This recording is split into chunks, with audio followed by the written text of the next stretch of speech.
حضور نے جب کوئی راز کی بات کرنا ہوتی تو حضرت حذیفہ بن یمان سے کرتے۔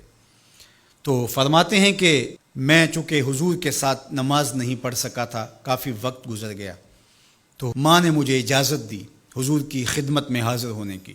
اس شرط پہ ماں نے چھٹی دے دی کہ حضور سے جا کے میرے لیے بھی اور اپنے لیے بھی مغفرت کی دعا کروانا، چونکہ صحابہ کی شدید آرزو ہوتی تھی کہ حضور کے ہاتھ اٹھ جائے۔ انہیں پتہ تھا کہ یہ ہاتھ اٹھ جائے تو باب اجابت تک پہنچتے ہیں، پھر خالی نہیں موڑے جاتے۔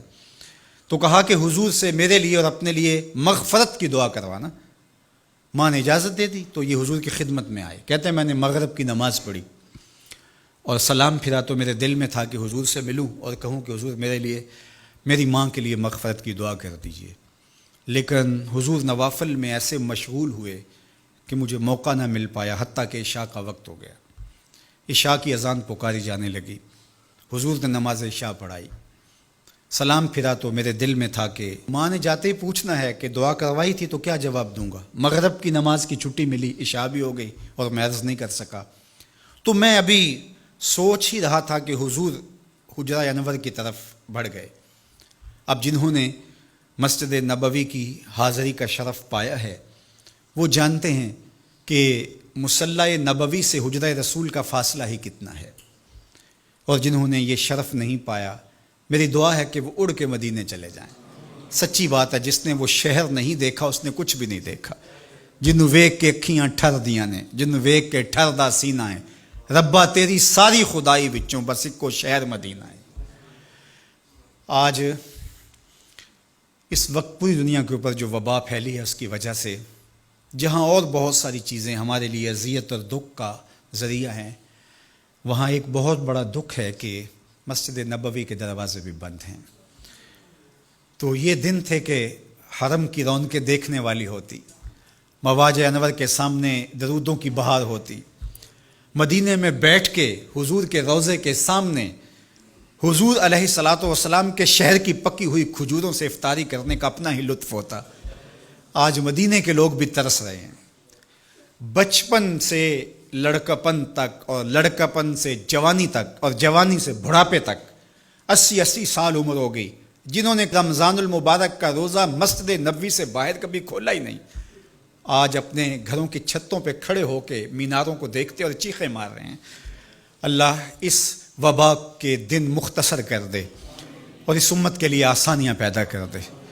تو حضور علیہ السلام اٹھے مصلی انور سے اور اپنے حجرہ انور کی طرف چل پڑے۔ تو حضرت حذیفہ بن یمان کہتے ہیں کہ میں بھی حضور کے پیچھے چل پڑا، غیر ارادی طور پہ کچھ رفتار تیز ہو گئی تو قدموں سے آہٹ پیدا ہوئی۔ تو حضور نے ارشاد فرمایا کہ من ھذا، کون ہے؟ پھر خود ہی کہا حذیفہ تو نہیں؟ قلت تو نعم، میں نے کہا جی جی حضور میں حذیفہ ہوں۔